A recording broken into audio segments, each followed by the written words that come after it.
just in time for this relaunch of in-building services. We are starting a brand new series called Tossing and Turning. And this is about all of those things that keep us up at night. All of those things that cause us to toss and turn in our lives. All of those things that keep us from living the fullness of life. So, when I was little, I was really afraid of natural disasters. Like, really afraid of natural disasters. Now, I grew up in New Jersey, and I was terrified every single day that there was going to be a tornado. Yeah, do you know what the likelihood of a tornado in New Jersey is? Especially where I lived. I lived in a hilly area where tornadoes have never touched down before in living memory, but still, I was afraid. I was also so afraid for about a 3-year period in my childhood of a house fire that every night I had one of those plastic laundry baskets that I put next to my bed. This should tell you a lot about me, right? And every night I put in everything I would want to take if the house caught on fire. Okay?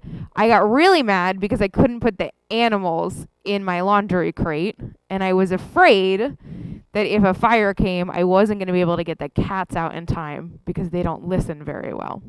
But I had everything, and it changed over the years. Stuffed animals, books, my Bible, story, all of those things. It just was there so that I knew that if I had to get up in the middle of the night, I could take my laundry basket with me and be fine. Eventually, that sort of wore off until I was a junior in high school, and it was about 11:30 at night. And my parents, the house that I grew up in, my parents' house, is in the middle of a street, but we have 2 larger horse farms that back up to our house. And there were many sirens and lots of the way louder than even this Pearl River thing that goes off every day at 7 o'clock. That still scares me, even though I know it's coming. And the house behind us had a giant house fire. And I, did what all good rubbernecking people do, and I went out of my house to go watch. And as my dad was with me, and I said to my father as we were walking back in, see, I was right to be scared because look, this happened right here. Which I felt was some sort of validation.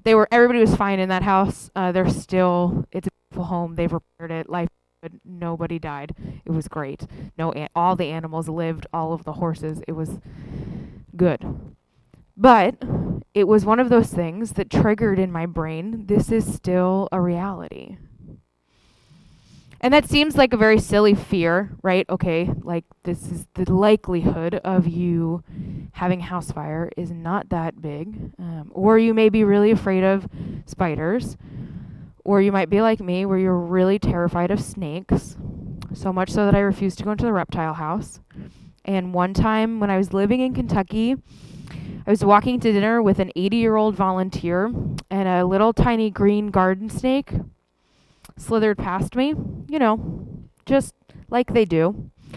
And I was so scared, I screamed. I pushed the 80-year-old woman towards the snake, and I ran in the opposite direction. Not my finest moment, but I was really afraid. As I got older, and real things started to make me nervous, not just the what ifs or the could be's. I remember the first time, and so far the only time, thank God, that I was asked to be a witness in a criminal case. And the fear that I had the night before I took the stand for the first time, that I couldn't sleep. And I tossed and I turned all night. And I was so afraid of what I was going to experience on the stand. And I was so afraid of what was going to be said and how we were going to handle things and the unknown that I let my fear get into my head for a whole day. I was so afraid because I'm really good at just compartmentalizing and saying, okay, I'm not going to worry about that right now. But the 24 hours before I first took the stand, I had to go to a courthouse that I'm very familiar with. That is not that far from where I grew up, where I used to do my mock trial cases. So I knew it like really, really well. I got lost 3 times on my way there that morning. I had to leave. I literally left my parents' house 3 hours before I was supposed to be there, and got there 5 minutes before I was supposed to be there because I got lost 3 times. Because I let the fear of the unknown and the what if manifest itself inside of every part of who I was. In my head, in my heart, my brain was not clear. I was so scared that I was shaking, and I couldn't figure out how to get myself back to who I was supposed to be, or the way that I was supposed to handle it, because I pride myself on being a genuinely even-keeled person. Right? I like to tell people I'm who you want in a crisis, because I will figure out a way to just kind of make it happen. But I was so afraid of what could be or what might be that I was a mess. A mess. It was great. And it wasn't until I walked into the prosecutor's office and was taken to my little sequestering station as I'm sitting there so nervous. Anyone who has who has done court before, which I know many of you in here have, it can be a really intimidating experience. And I sat there and I was like, what am I supposed to do? How do I do this? And then there was a part of me, and this is not my favorite part of me, but there was that part of me that said, I could just leave. Right? I could just be done. I could just walk out of this and say, I'm probably going to go to jail because I was subpoenaed for this, but like, I quit. I'm done. Or I could get on the stand and lie. Also not my favorite part of myself, right? Because then that's like you perjure yourself. That's bad. Not a good place to be. But I was so scared that I was like, maybe this would also be a good option. And I sat in that little witness room, and I wound up, it took a long time before they called me. And I had my phone, and I took out my Bible app, and I said, this will be what centers me, I'm sure. And I actually pulled up the Deuteronomy part about Moses giving his life and his ministry and his people to Joshua. And God saying to Moses, you're not going to make it into the promised land. You will not make it here. But Joshua is. Do not be afraid. Be strong and be bold. Or in my translation, it was be strong and be courageous. Know who and whose you are. Do it even when it is scary. And know that God goes with you. And so as I'm reading these passages from Deuteronomy again to prepare for this week, all of those feelings of be strong and be courageous, for God is with you. We are living in a time that is rift with fear. And it seems like every time we turn on the news, something else is there to try and scare us. Some other big, huge thing that's happening in the world. It was like the apocalypse bingo cards, murder hornets, riots, coronavirus. We live in a time that is full of anxiety and fear.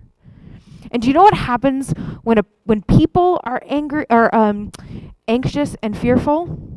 They get angry, right?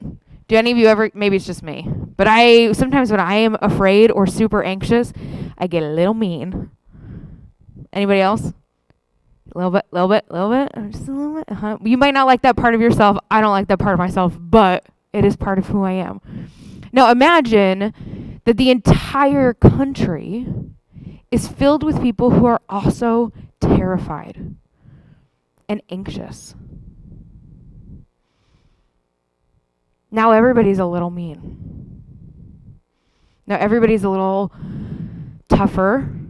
Everyone's a little more combative than usual. Because inside, we're all terrified of whether or not we're going to make it to the end of 2020. Inside, we're all a little bit nervous about when do we stop worrying about coronavirus and start worrying about all of the other things that are going on in our lives. Are we going to make it through this? Is my family going to make it through this particular diagnosis? How do I live in a world without my loved ones? What happens on the other side of grief? What happens on the other side of this diagnosis? What happens on the other side of all of this stuff? We get afraid.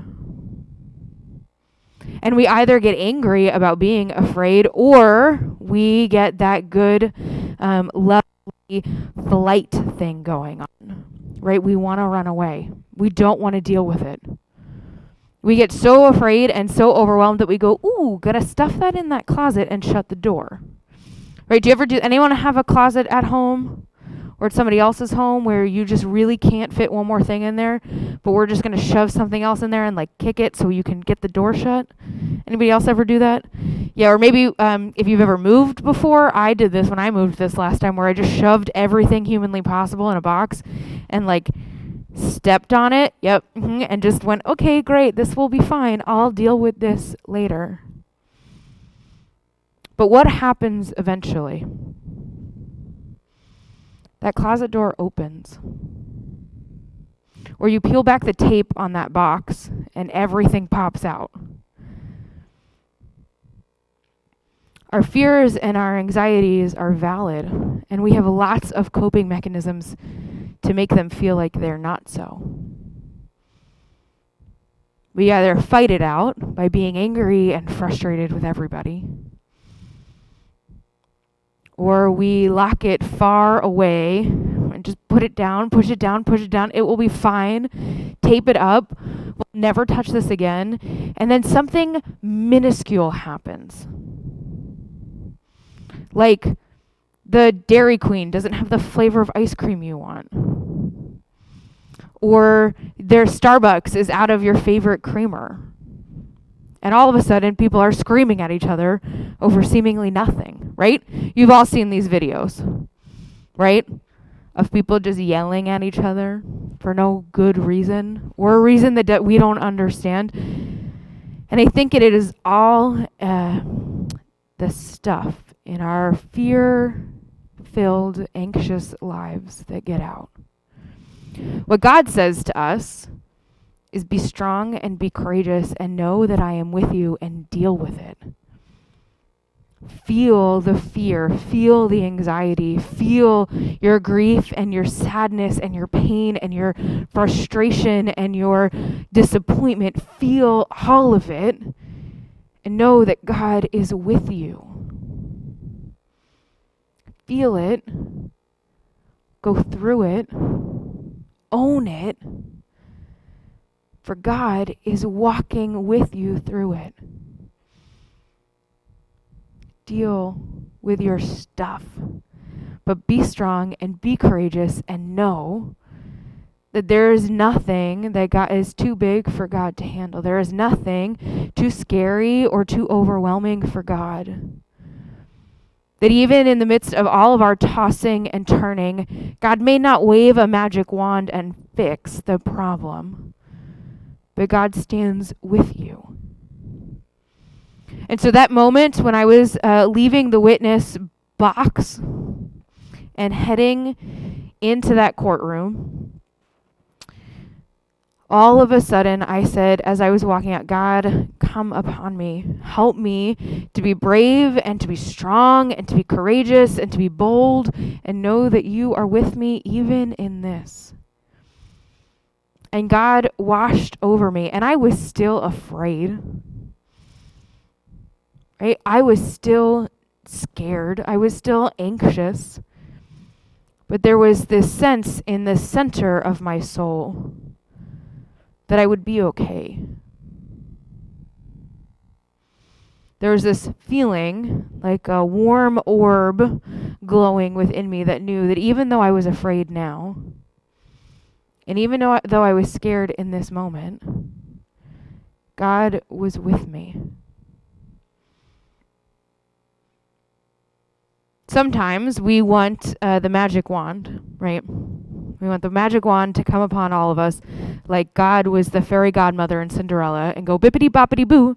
And instead of, turning a pumpkin into a carriage and rags into a ball gown, God just magically fixes all of our problems, right? But what happens to that pumpkin who becomes a carriage and the rags that become a ball gown?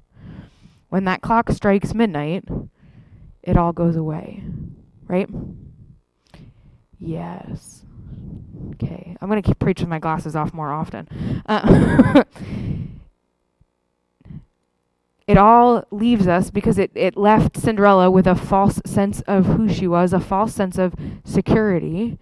And the magic wand that we want from God only fixes a very small fraction of the moment, but eventually it will all be there again.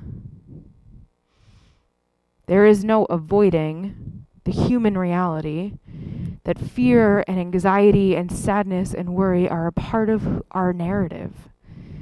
They're a part of what it means to live in a fallen and broken world. And so now, how do we handle it in a way that is not magical, and in a way that does not make us shove things into a closet, and in a way that does not make us angry and resentful and hateful? We focus on God. Where if we are brought to it, God will bring us through it. We focus on the God who says, I am with you always. There is nowhere you can go where I am not already. There is no thing that you can do, no place that you can be where God is not already. There is no situation that you can be in. There is no anxiety or fear that you could be experiencing that God has not already seen and known, that God has not already breathed life into. The beautiful thing is that God is holding the end of the story. And we just have to trust that God will bring us there. And that when God brings us to the end of that story, there will be life and hope and joy and abundance. We have to trust the God who loves us, who is and was and is to come, who reached into the dirt and formed us in God's own image and breathed into us the breath of life, will bring us through all of this. Will lead us out of our fears and our anxieties, and we can say we are bold and we are courageous and we are strong, for we know that the Lord God goes with us, and we are afraid about what is to come, just like the Israelites looked over into the promised land and realized that Moses was not coming with them and must have said, how are we going to do this? But they trusted in the God who led them out of Egypt and into the promised land, who delivered us from slavery and made with us a new covenant. For God will bring us through it all. So, my brothers and sisters, be strong. Be courageous. Trust that God is with you today and every day. Amen.